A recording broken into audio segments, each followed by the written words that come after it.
Coming up on this month's NCE News Wrap. We bring you the latest HS2 and Hammersmith bridge news, along with developments for a proposed coal mine in Cumbria and the Hinkley C and Sizewell C nuclear projects.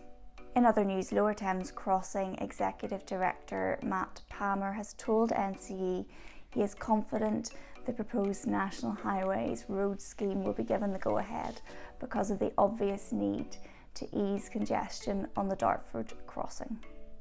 The episode will be released next Wednesday, and you can follow us on Twitter, LinkedIn and Facebook to keep up to date.